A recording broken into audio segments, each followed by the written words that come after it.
Honey, come and make some room. Everywhere I go, I'm in the spotlight. This is a good life. I'm living bold. This is what it looks like. On the tick top of the world.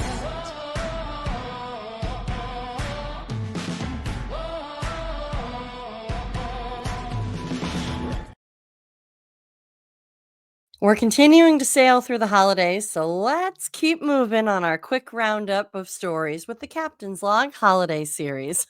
Hi, welcome to By Land and By Sea, an attorney breaking down the week in supply chain, presented by the Maritime Professor, me. I'm Lauren Beagen, founder of the Maritime Professor and Squall Strategies, and I'm your favorite maritime attorney. Join me every week as we walk through both ocean transport and surface transport topics in the wild world of supply chain. As always, the guidance here is general for educational purposes only. It should not be construed to be legal advice, and there's no attorney-client privilege created by this video or this podcast. If you need an attorney, contact an attorney. So usually we go through our top 3 stories of the week, but during the Captain's Log Holiday Series, every story is a top story. So let's get into it. All right, story number 1. We've been checking in with the rulemakings. I like to kind of start here so that way we know where we're going. We know what we're talking about. So what happened during 2024? Well, we had a few rulemakings that became final. We had the billing practices of detention and demurrage. That became a final effective rule on May 28, 2024. Notable developments that were happening around that rule. The commission issued a correction to the final rule preamble text, so like all the discussion part, clarifying the rule's application for a carrier-truck relationship. That kind of led us into the World Shipping Council filing a petition against the detention demurrage billing requirements final rule. So really kind of that's the issue, right? The direct contractual relationship and how it relates to the motor carriers. There's other things going on, but I bring that up as kind of one of the precipice for the discussion on that is at least one of the main issues is this direct contractual relationship and how it relates to motor carriers. As of now, it's not a direct contractual relationship as the final rule says, and so the motor carriers cannot be directly billed. They can pay it, but they can't be part of that direct billing of the detention or demurrage invoice. We talked about that when we talked about the detention and demurrage rule itself. So go back and listen to that episode if you'd like to know more about the billing practice of detention and demurrage final rule. But I mentioned all that because we're going to talk about the petition in a minute here. The other rule that we were watching this year was defining unreasonable refusal to deal or negotiate with respect to vessel space accommodations provided by an ocean common carrier. This final rule became effective September 23rd, 2024. So just a few months ago. You might not have noticed it, paid attention to it. It came out, it was finalized right before the port strike, so it kind of got maybe overshadowed. Go take a look at this. I urge everybody to go take a look at this. This is defining different things in the industry, certainly as they relate to unreasonable refusal to deal or negotiate. Unreasonable, defining unreasonable. Anytime reasonable or unreasonable is being defined by a federal agency, go check it out. See if it applies to you. See if you have problems with it. See if you like it. Just go check it out. Things that I'm anticipating for 2025, charge complaints. We've heard from the FMC that they intend to finalize and formalize their charge complaints process. That was something created under OSRA 2022. So the Ocean Shipping Reform Act of 2022. Congress said, look, charge complaints, you need to be reviewing them to the FMC. And the FMC said, okay, cool, we'll make a process. It was effective immediately. So June 16, 2022 was when charge complaints became a thing. But they didn't really have, Congress didn't say, here's how you're going to do it. They kind of now need to make a rulemaking. So here we are. It's going to be 2.5, 3 years by the time they get to doing this years later, but they will be going through a formal rulemaking process because it's something that they were directed by Congress to do, this charge complaints process. Now they need to formalize it into a conversation with the public, right? That's what rulemakings really are. They are going to ask for comments at some point. That's your opportunity to have a conversation with the agency and tell them, do you like charge complaints process? Do you not like charge complaints process? What do you think about it? I also anticipate from some of the messaging that I've been hearing from some of the meetings, the FMC meetings, you can go check those out on the Facebook page or the YouTube page. FMC has a YouTube page where they post all of their recorded meetings. But you can go, what they said at one of those was potentially the statute of limitations, and does that 3-year statute of limitations apply to charge complaints process? That was something that the general counsel was bringing up, and I anticipate that that'll be probably one of the issues coming up in a formal rulemakings process. So those are the rules that we're looking at. We'll see what a new Trump administration second term brings. If we're going to see term one had a one rulemaking forward means two rulemakings off. I don't know if that's going to go forward. We'll find out more as we get closer to the January 20th date of the change of power. But that's what happened during Trump one, was for every rulemaking an agency brought forward, they had to repeal two rulemakings. And so we'll see if that happens this time around. All right, story number two, like I said, we're going to check in on those petitions. So we have a little bit of kind of interesting thing happening with this petition on the billing practices of detention demurrage. So this started April 18th. It was filed. It's mostly kind of circled around standing and lacking of authority, whether the FMC has authority to go into these different areas, right? And if the World Shipping Council has standing to bring these issues and bring this petition. But like I said, if we get into the subject matter of kind of what's happening here, at least one of the major issues is this contractual relationship, the direct contractual relationship requirement under this D&D rulemaking for motor carriers, and the inability to directly bill motor carriers for detention demurrage. So the World Shipping Council, I've said this a few times, brought up 5 main issues in their opening brief.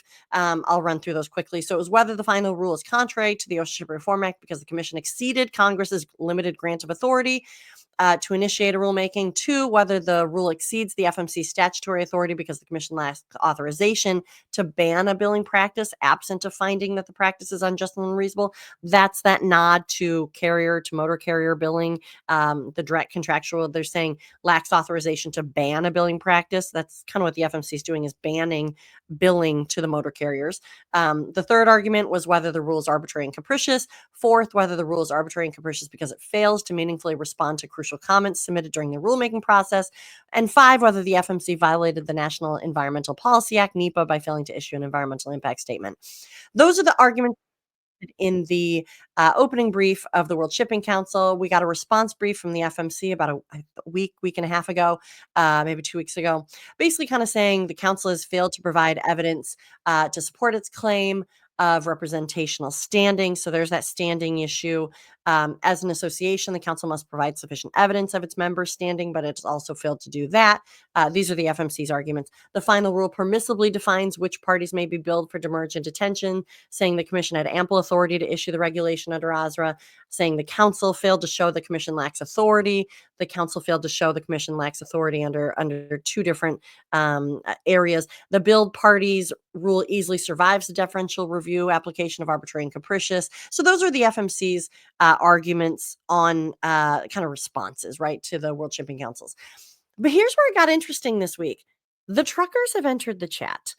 So on December 9th, American Trucking Association, the ATA, Agriculture Transportation Coalition, so AgTC, Association of Bi-State Motor Carriers, the California Trucking Association, the Harbor Trucking Association, and New Jersey Motor Trucking Association filed a joint amicus curiae brief. So this is a non-party friend of the court offering. So basically, it's non-parties to the matter offering information, expertise, general insight to the court on the matter. And so since this issue is kind of hinging on this motor carrier question and the inability to be directly, it makes sense that they may want to weigh in. So what did they say? And I'm just going to be kind of paraphrasing. I'm bringing in a little bit of their justification for this amicus brief. So what they say is, Amici each have a strong interest in the rule at issue in this case because their memberships include, and this is the joint filing of this amicus brief from the trucking associations and AgTC, and they're kind of justifying why this brief should be allowed at all, like their interest in talking about this case. It says because their memberships include either motor carriers who move shipping containers in and out of the nation's maritime ports or shippers who move commodities through these ports. Thus, each of these amici represent members who have a direct interest in ensuring that billing practices for demurrage and detention are just and reasonable. And each of the amici participated in the underlying rulemaking through comment submissions on the proposed rule. Moreover, as industry groups with practical knowledge of how detentions emerge, charges affect both shippers and motor carriers, Amici's perspective will assist the court in understanding the practical impacts of the rule under review on key components of the supply chain. So, I mean, they're saying, look, this is all about us. You're talking about us. Let's just, can we say something here? And so it's interesting. They brought up three arguments in their outline and go into it. I mean, this brief is 32 pages long. But essentially what it distills down to is they said, this joint brief says, Congress did not require the FMC to focus on the interpretive rules incentive principle to the exclusion of all other considerations, meaning they didn't only have to focus on incentive principle and not anything else. So, presuming that's they're saying that's kind of one of the arguments that they're trying to dispel from the World Shipping Council. It seems here. The second thing they said, the joint amicus brief, the final rule aligns with the incentive principle, and they also said the final rule advances Congress's broader goals as embodied in OSRA, the Ocean Shipping Reform Act. So they're kind of a general overview statement of the argument. This joint brief says World Shipping Council's arguments that the final rule on demurrage and detention billing requirements is contrary to statute and arbitrary and capricious all rest on their contention that the Ocean Shipping Reform Act required the FMC to develop a rule focused exclusively on the incentive principle articulated in the FMC's earlier interpretive rule on detention demurrage under the Shipping Act. That was that May 18, 2020 thing that came out, interpretive rule that came out from the FMC. And that's where the incentive principle came from. They continue, and that the final rule fails to serve that principle. Both of these contentions are incorrect. As the FMC explains in its brief, World Shipping Council is wrong in its assertion that the final rule is fatally misaligned with the incentive principle, and they are wrong to suggest that OSRA compelled the FMC to exclude all other considerations. Amici submit this brief to further explain why the final rule adheres closely to the incentive principle as articulated in the interpretive rule, while simultaneously, so they're saying, look, it's not contrary to the incentive principle here, but they're saying while simultaneously furthering the additional principles articulated in the interpretive rule and mandated by Congress in OSRA more effectively than World Shipping Council's alternative would. So they're saying, look, they're furthering principles of the interpretive rule by doing what Congress told them to do. This is the Truckers and the AgTC saying this. So, I mean, a pretty interesting, perhaps compelling brief to be included. Like I said, it's over 30 pages. So if you want to see more about what the Trucking Association and AgTC have to say about these arguments, go take a look. It's over 30 pages. It's on Pacer. That's where you can find all of this. But yeah, it's pretty interesting. The other petition that we've been following is this unreasonable refusal to deal and negotiate with respect to vessel space accommodations. No movement there. We've been kind of the arguments. It feels very legal, procedural. Lack of standing. Can the council bring the suit on behalf of their members? So I'll continue to watch that as well. But really interesting, right? That the truckers are entering into this conversation. I thought that was fascinating and perhaps not surprising, right? I mean, if it deals with the truckers and the motor carriers, why not? All right, story number 3, the ILA and the U.S. Maritime Alliance. So more strong language we've been watching, and last week when we checked in, we had kind of been talking about the strong language. A few weeks before that, the ILA had walked away from the table. Well, yesterday we got a little glimpse of what may come next, and a surprise move, I might say. So President-elect Donald Trump posted on Truth Social, I think is where it was. And I'm just going to read what he said. So, just finished a meeting with the International Longshoremen's Association. This is from President Trump, President-elect Trump. And its president, Harold Daggett, and executive VP, Dennis Daggett. There's been a lot of discussion having to do with automation on United States docks. I've studied automation. This is still reading off of the post. I've studied automation and know just about everything there is to know about it. The amount of money saved is nowhere near the distress, hurt, and harm it causes for American workers. In this case, our longshoremen. Foreign companies have made a fortune in the U.S. by giving them access to our markets. They shouldn't be looking for every last penny, knowing how many families are hurt. They've got record profits, and I'd rather see these foreign companies spend it on the great men and women on our docks than machinery, which is expensive and which will constantly have to be replaced. In the end, there's no gain for them, and I hope that they will understand how important an issue this is for me. For the great privilege of accessing our markets, these foreign companies should hire our incredible American workers instead of laying them off and sending those profits back to foreign countries. It's time to put America first. So interesting, right? Interesting. That's the surprise that he's coming out, I mean, in full support of the ILA here. So, of course, the United States Maritime Alliance posted a statement as well. I'm going to read that so you get the full what they said. So the U.S. Maritime Alliance said, "We appreciate and value President-elect Trump's statement on the importance of American ports. It's clear President-elect Trump, U.S. Maritime Alliance, and the ILA all share the goal of protecting and adding good-paying American jobs at our ports. But this contract goes beyond our ports. It is about supporting American consumers and giving American businesses access to the global marketplace, from farmers to manufacturers to small business and innovative startups."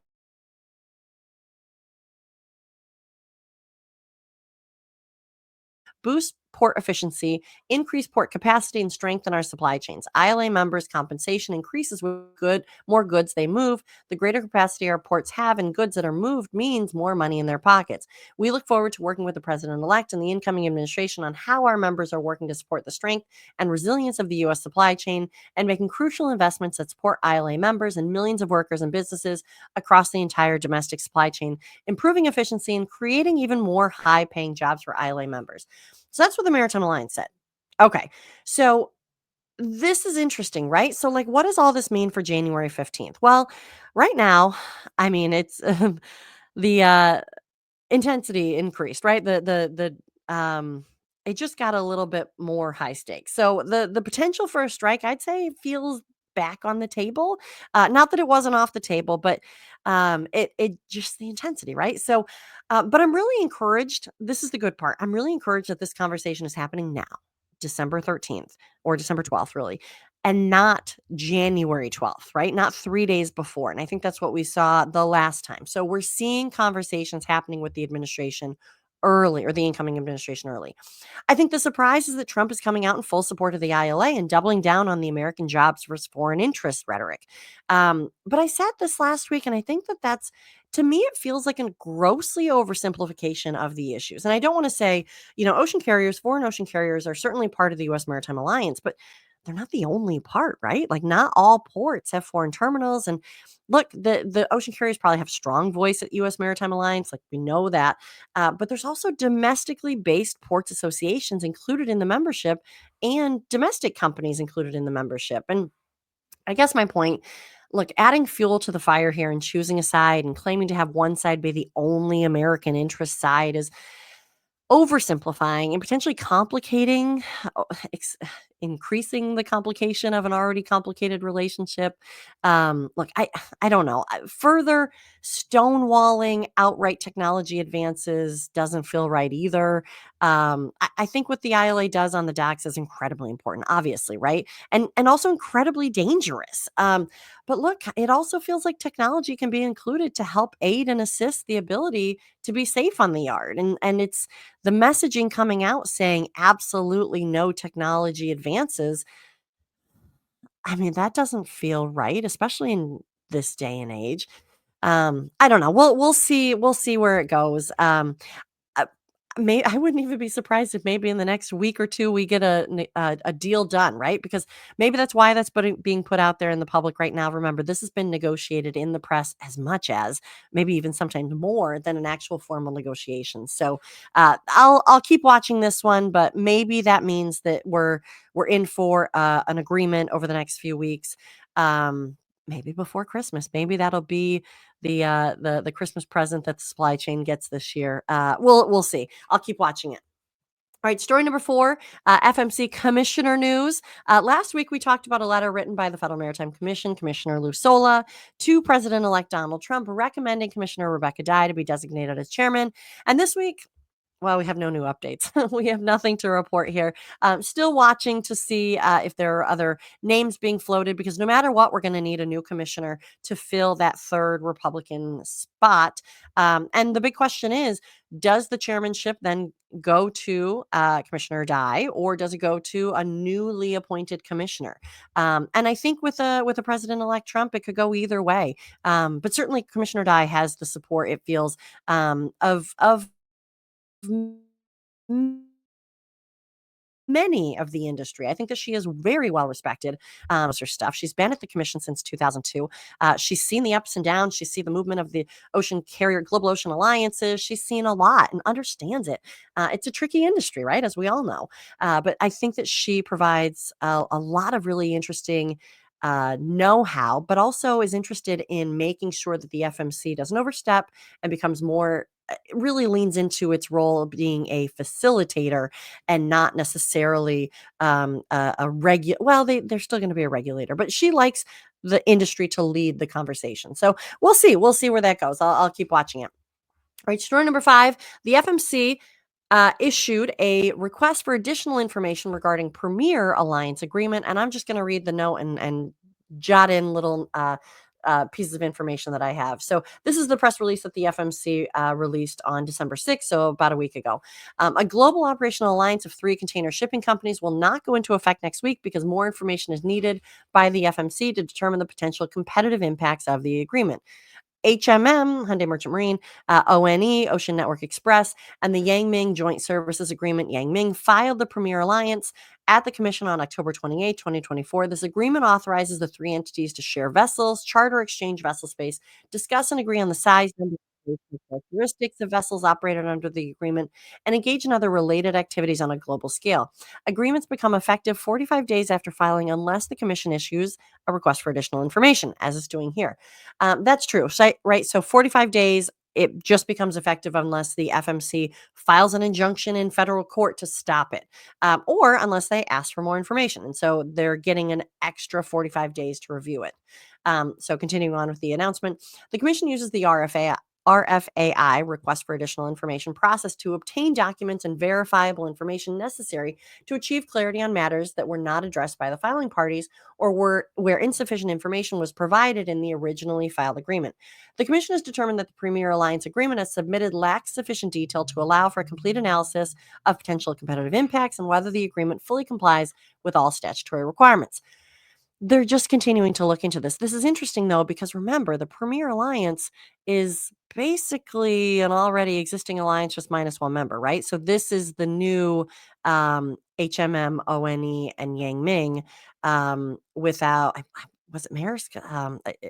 Either way, so this is kind of just a continuation, but with the same members minus one. So information sought as part of the RFAI is commercially sensitive and not publicly published.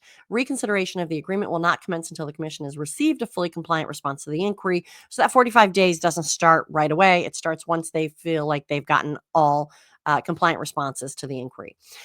So that's where we're looking at. It said the Premier Alliance would have gone into effect Thursday, December 12th. Yesterday, that would have been the 45 days.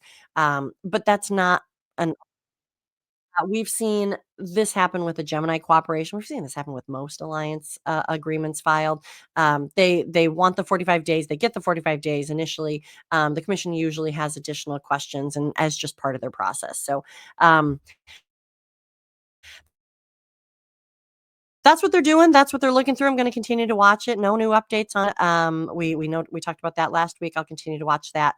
But I mean, look, this month of December is pretty happening. So I'll keep watching it. And that's it for this week. Like I said, we wanted to do something quick during this Captain's Log holiday series.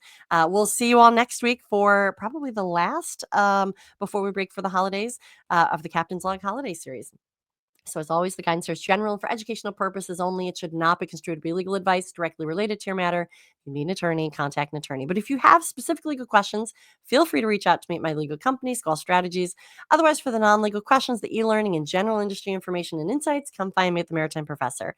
If you like these videos, let me know. Comment, like, and share. If you want to listen to these episodes on demand, or if you missed any previous episodes, check out the podcast By Land and by Sea. If you prefer to see the video, they live on my YouTube page, By Land and by Sea, presented by the Maritime Professor.